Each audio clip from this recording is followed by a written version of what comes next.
lên sa vai in chibai ule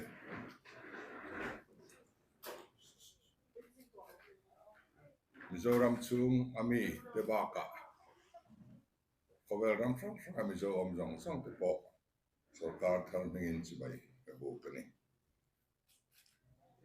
kan campaign chungin keite akan thian dang te kan campaigners te atu point mi poi soi te po kan lo nei theya mi ru ti na te po kan lo nei theya chunga chuan ngai dam ka dila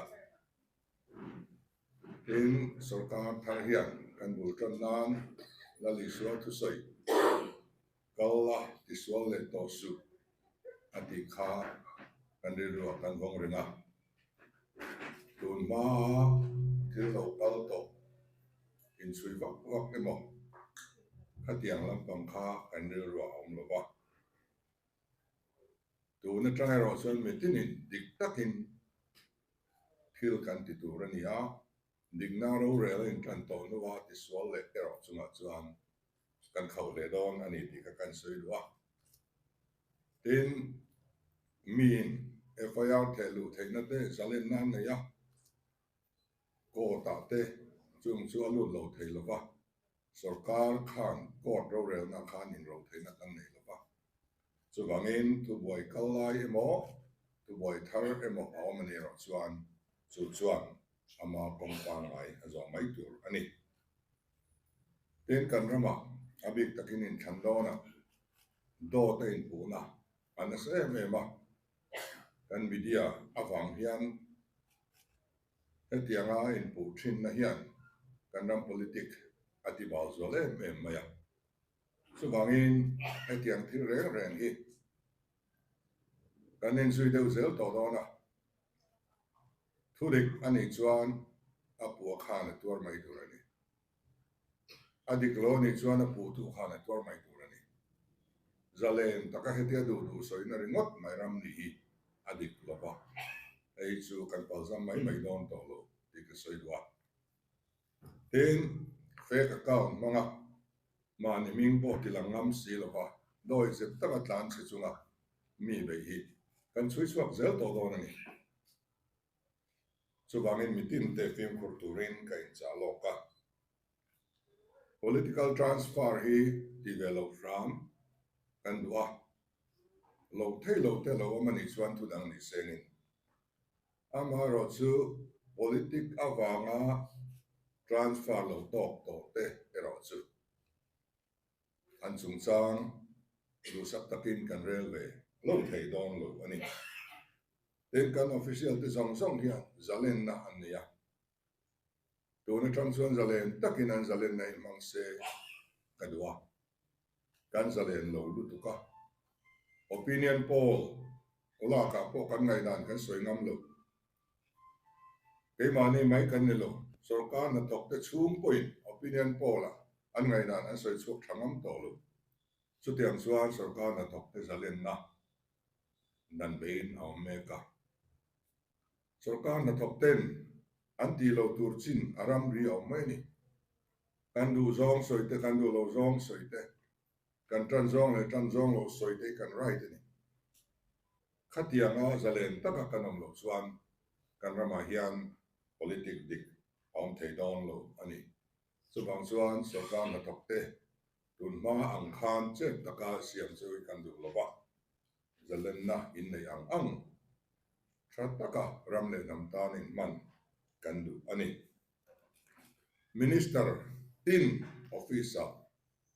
complaint box le suggestion box kan da dona ta hian mitinin arok na kan nei te social kan du te ron thelu thei ania chu hun takin kan lo entry nanga tin online na ti thei dan po kan ron ruam man don ani ka soile turi chu ni za chunga kan ti tur kan priority som le patni kan puan chu adwa emi han puan nan hian a ran pa wana pa hole mawa sorkar na to ko khom kan tum lem lawa hun a heka chu wangin department zong zong in to na ka soi tur hi lo chin chia lo bo zu ngal ni sela ziak a in fiat tir nei ro chuan aron zui wat tho dong ani pakan na chuan kan sum din mun a che em ti kan ria special drawing facility le ways and means te overdraft te mangin engemaw chen kan kal trong ani kan ram hi report a sangin apung kan pe reng ngaya sakata vai bel se zali vel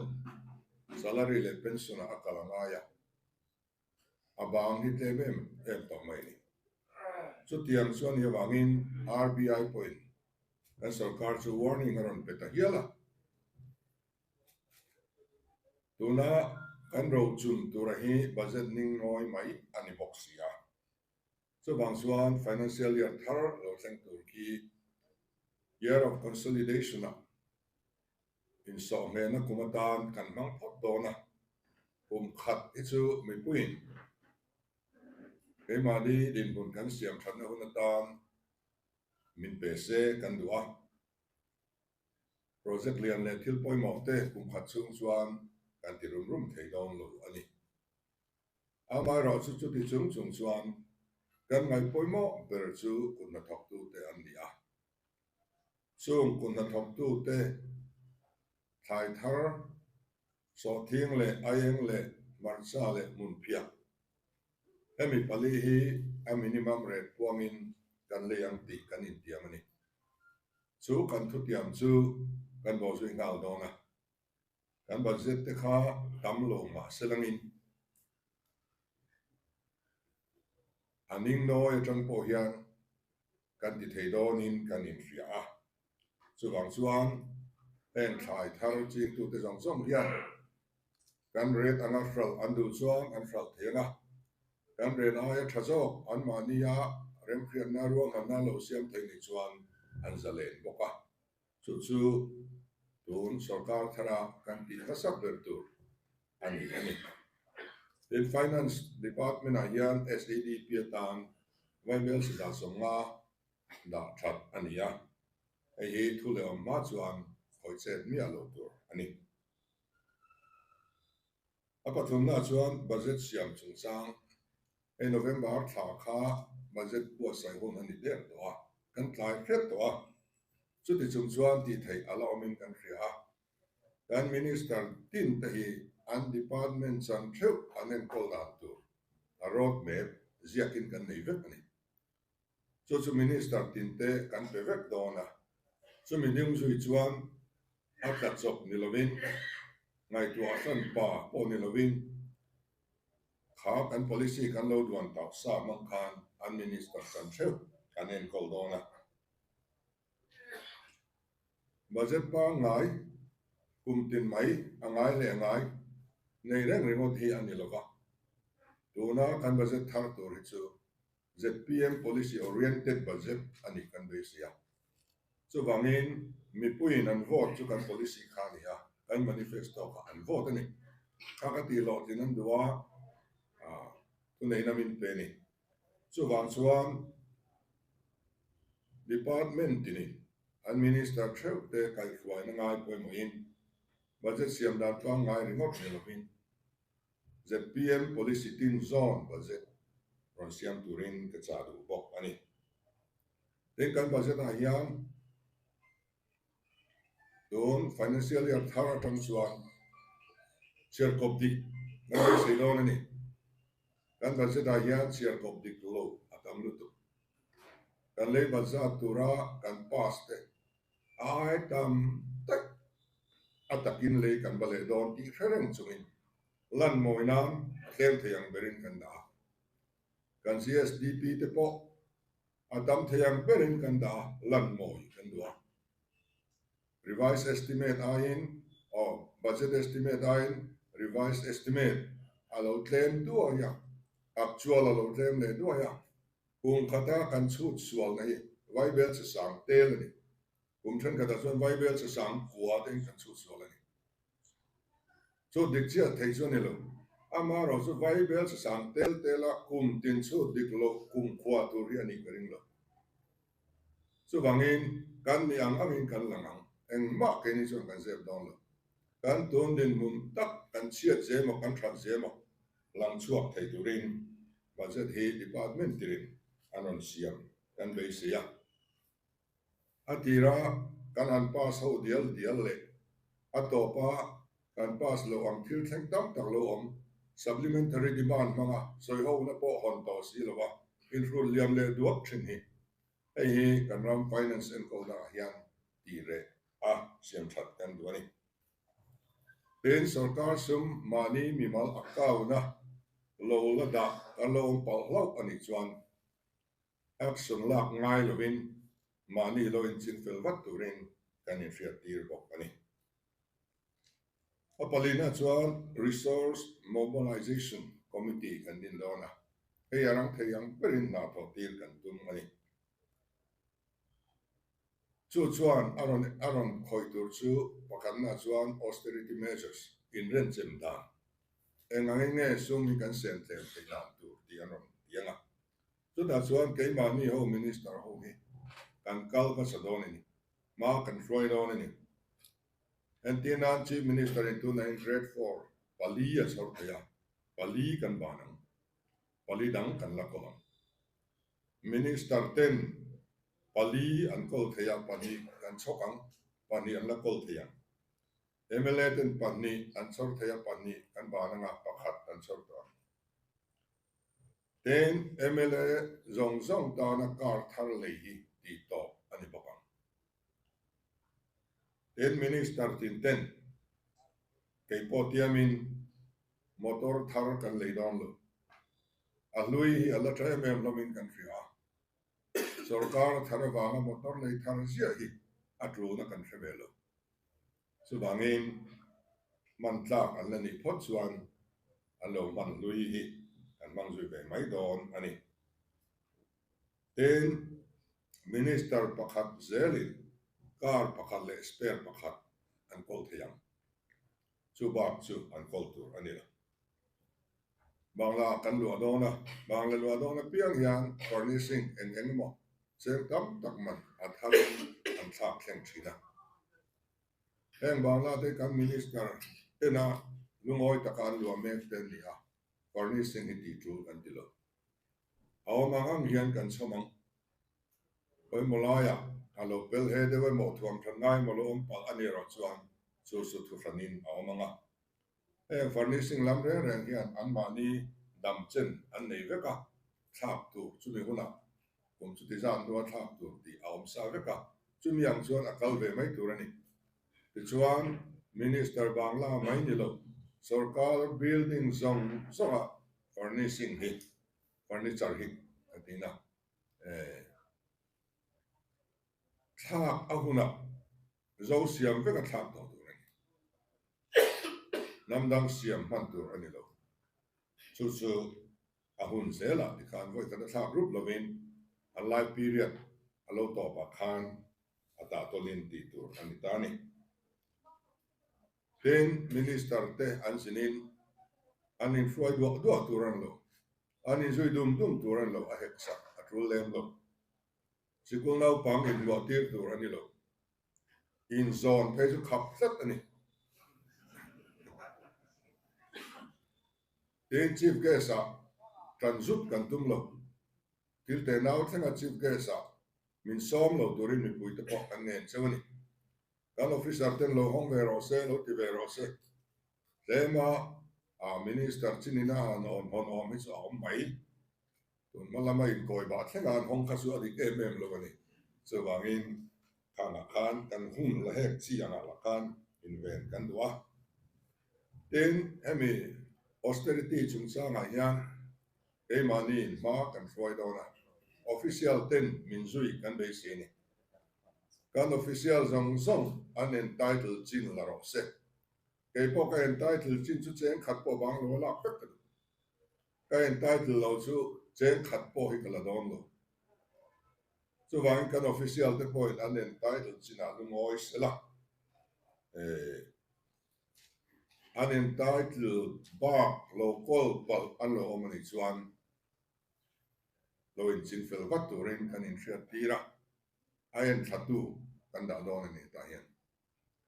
chu wang chuan mani chan ho ba lo ti lo kol emo kanom ni chuan ei chu action kan la ngau zot don ani ten mi pui hrim po in ren turin kan cha dwa en te tuite tileng po rampachia kan nia in ren thiam turin kan in cha ani then resource mobilization here austerity measures maka manpower assessment aron khoi telanga kan mi hring ngamo dan elai department anen tamlu tuk nge ni dai lo tuk khang song song kha anon zil tel bok don ani ai kal song song le mani post lowa omek song song January tharau main ron report vector ania a justification ne engwang ne ai kal anla engwang ne mani post lowan om ai kal song song kha di re thei ani khel lawang lo thei lo thi lam ve ti kan ria so bang chuan a justification ne anon thelu te kanga e committee hian alo endik dong ani in this investment an khoi telang true lo sarkar sum sen na exam nge om chu chuanin hei chu outsource ni e hei chu privatize ni e ti te anon sil chiang anga chumi ani thein tu chuan department jong sami January tha thar al main functioning and non-functioning asset an nei jong jong anon thelu tu ani bok ani wa mo da chung chang pangana work order issue to nalo tran to jong song kan cancel don lo pakhat ma chata ken thok zui ro se amai ro chu quality kan en do don quality chia chu bilan la thei lo ZPM sarkar en wa na chia au tu ne lo do na work order an pek jong song hi dan bo chia pek ani de upeka restricted tender de upeka pek ani dan lo pek ani so ti chung chuan na lo tran to chuan ti boy kan tum lo amaro chu work order issue to na lo la tran lo an omani chuan chung jong jong chu stay mal tu re work order tel lo na lo thok ten om chuan stay bok tu re abik taken saski a hian finance department atangin single nodal agency an sumtur transfer vek ani to an lo man suwa to su an man suwa to in omanga a balance an laman lo zong kha ron report vek tu re sa chuan sarkar ina tu ape tu ani then restricted tender reng pakhat ma chief minister approval lalovin timia lo tu ani parumna anti corruption measures e kan ngaihpawimawh ani lok ayukta hi thuam chak kan dua maro chu tu na din hun thar kan an en hian thuam chak chi ani nge ni lo hi kan en fia phok don ani then CBI nena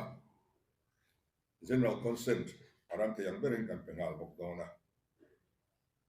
kan ram project jong song endik turin monitoring committee kan din dona chu sorkar le ZPM ho tu te chau yan an endik don lo zoram mi pui jong song ai o kim so da chuan an om don ni recognized party tin atangin pakhat theu anon thu ve ang NGO atangin anon thu ang MKC atangin pakhat MPF atangin pakhat so chuan mi pui ai o kim ani chumi te su kan ram project endik tu akan bang don ani an mani pui tur hian quality control division hi an man thei turin kan siam bok dona technical support te turin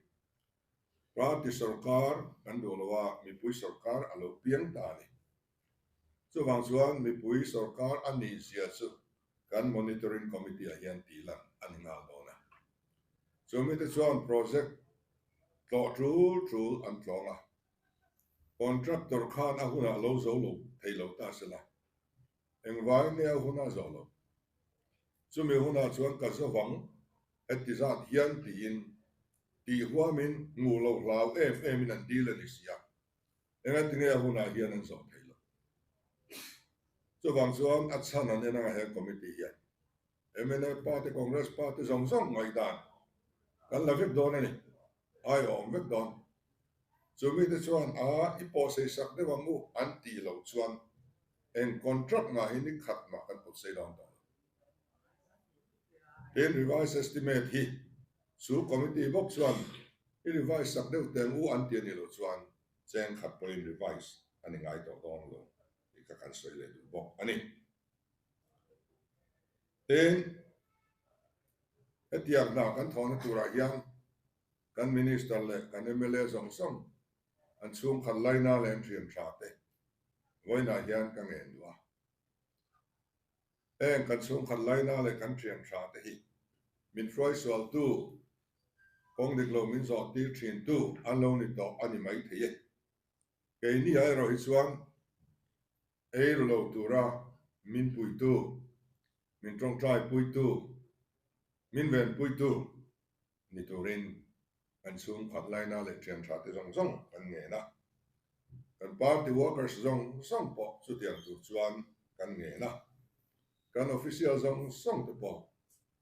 chu tiang ru min put puya ma min la pui turin kan dua kan official te cooperation tel lovin sorkar kal thailo hi country a chu wangin dik taka kan ni tin na kan thot tlan kan dua NGO le ko khan zong rồi om na kan ngen boka kan NGO te kan ko khan te chuan ru na ko nga hian an ti thei tok chuan ti deuh vek to a chu nei nan pu taom ve si lo wa min fin chua tu min dom tu min trong trai sak tu atan an tang kai em do na ten mi pui mi mir hi zoram mi pui mi mir hian lem let na hi do wangu i trang ho wangu kan zawai hian thil hi atop thei don na tura kan puya kan som bok chu ni pasarina chuan hun man dik ko ran ho hian hun kan mang dik e ma bidang hian kan en tom le thei hau lo ma poi khom mai ko ran in mar huai to sorkar hian azui angai ahun taka amun taka kan om tur ani emiat an hian biometric attendance system hi department in to na tangin na lo na ya introduce but lo tum thau tur ani ten office in khelna bung ruwa heng chi ma om tur ani lo mi hring rong bol hi pathian rong bol na nia sarkar na kan tho hi mi pui rong bol na chau ni pathian rong kan bol ani sumi su in thau turin kan in sa ani parian na chuan state marketing board kan din dona ei rang takin kan din dona an na pui ber chu thlai tham le ani dona vegetable supply chain te an tianga in kan thlai thar processing te skill development entrepreneurship kan ti zong a value addition khang thila kai noi zong nen khan e marketing board hian ma aron na dona ni pakwana chuan boundary committee kan din nga lang ramria buaina om vele din chop chung atrulo athalo tu na tang hian kan loin bua sai tu rani ta po hianin mi pui ayo kim theyang berin kan roi tu ten anon wanga somna SSSB le SEDP board chiangal tur ani in resource mobilization department hi chiangal tur ani department pui din angai lo hemiatan hian resource mobilization department nilovin resource mobilization committee kan ne anga chu chuan te kher to so pakanda chuan right to public service act kan lo pass to kha ataka manghal turin department tin te malanghal turin kan sa pok ani ato bera chuan ruhlo ti tak zetin kan do don kan thalai te etisat thi mek le nun beidonga mek hi chanchu wat an ngai emiatan hian kan basit po kumdang zong ai kan thil phal don ani ti tak zetin emia hian mal haka kan excise act ning lai de po atrulanga men thuai during ma kan la tran bok don ani ole kha zong kha kan priority ni za chunga mi tu kan puan thei ani luna kan soi khani za chunga ta ani nakina budget thar kan nei huna kung khat chunga kan priority kan puang le don ani hemi ti pui thin ani theinan hian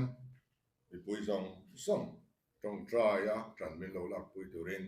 ti tak zetin en som chuwa Christmas le New Year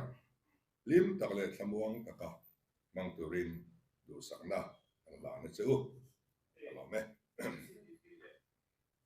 SEDP le MSSSB ka sorkar sa thiat paho si tingani ti top mai lo ang kan en chiang po tang nei chu MSSSB ka wa bo sa kan si tu kai non so kan lu la ka ka ni tin len chen ka kan fi tu ni la ka ko ta kan so sa e lo so ti la ka lo ni nge sorkar ma support nei ai chuan a tlem doi do na hang ni chu lo thei lo ani sem na tlap ka kan nia board pol lo committee an nia antinan hemi resource mobilization committee chuan report a penga top me khatiang khan marketing committee ro chaw me ngai ZPM sorkar a chin police la ni work department a chang lo ya so chin kha ania tuna ronso ma hian finance ka ZPM sorkar chief minister in works department pakhat ma chang dom lo works department le non works department ro sin lo share re dom nia CBI hongchan pek chungchang ka tem ni choi fiat ni dewa so if you ran pa wak ngai lem lo ya kha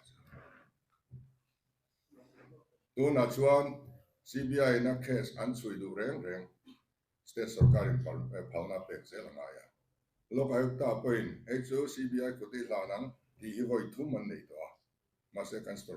sorkar in palna pe ngai lo khatiang khan ya wangin case tina sorkar permission la tura ron kal zia ngai to lo turin blanket permission kan pe don dinani ai chu kan la zir chiang ang manifesto chungchang khani zia a manifesto hi homa in hello zia ka manifesto homa zia lo manifesto hi hom thi ka ya san tu ma ka ma te le pe ha mani in kalna te ni ko ne ko ba sanna te ko ke ke ni kan yan ti I tu te khani am yo ki te kan no ni be do ni kari na akha manifesto ki tu lai akhani akha ho mo ni ti na so ka ma sa khani na hong so ha ti ti kha ri ti ni lo mo lo ni akha tu hian ki ar ni ngai si lai kha ni kal ve ngai ki hen yo la in kan ma sa ti ki ang chi ko kha ang the kha tiang chi kan ti ne in thamma sa kan tiang ho kha kan sorkar huna tan kan tian ya opposition MLA thanga dil ti thailo ka kan nia tlang pui tuin manifesto re kan sorkar huna ti tura ta na kan duan nia kan manifesto chuin mu to kami piala ma khan department tin kai khwai na road map hi akan pa kan nia chu minister ta benang kola MSSB chung ka di top na di ka na yan written exam nei to interview la TC le ko tiang lang lo de kha om pal the ya ka tiang kha chia vek tur ani tel ani am nak lo chon kan ha pe chu advisor to CM hi nei tur hian saya adam ni pani pathum chu kan nia ka sorkar ma sa ho nei khai soi se thi khan ya kan soi sel po ka lo parliamentary secretary di vel le ka an nga lu to ka ti lai so minister tin khang an nei ni de bra chu tiang kan kal don lo kan ni chu an advice chief minister amma mo pi ka tiang quality nei te kha an da cha MOS ring anh em sorkar mà sai na lấy ban một chia ra theo con mình tu này chuan thọ trăn cho nó là mà hiền can finance deal hồn in brief down chắc à kala soi thấy chết rồi in kan dol kha in candidate pakhat kha tuma PND community survey don ta in Africa kuma chung kol pha man kan tisang wa kania yang sumar sarnaka ra le state sarkar thu nei na ni che pe ju ka lo wa Nigeria si te ne ko ma ti ya kha at ti kem kol pha man ma ni tisang lo anh tôi mới cho căn din na nia JRC hianin a red tour hi around fix china an fix ai tam zel kan sarkar hianin an lo du ta china ni e ma khop mai JRC na ron te hi ari blu to ke kan mi pui tan itin hiam de ngu ti zok tur kha ani mela sarkar chu ma se ai sang zok hen du renga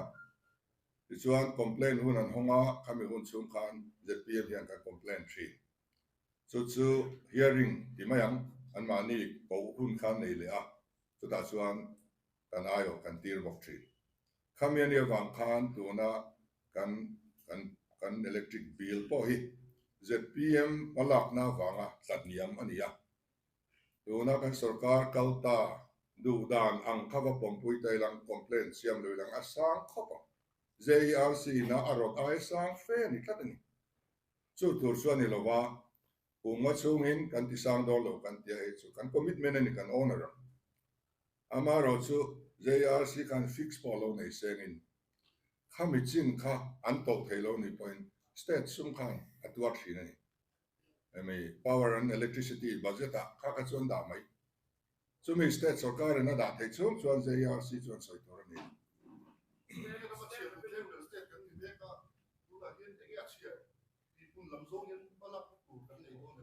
kha ka chu ni sa chung chuan in kan khong thri lo lakina ale pe kin lo lai chang don ne su ban da samra tu san cho tu cha ma ni sarkar malak tu na ai ta tu ko man da ne ai ar sona nemo thil dang anemo sarkar ma sa te na man lo lak to song song ni thil tha ni pot chuan kan chun song pek do to ke o ani le kan lo me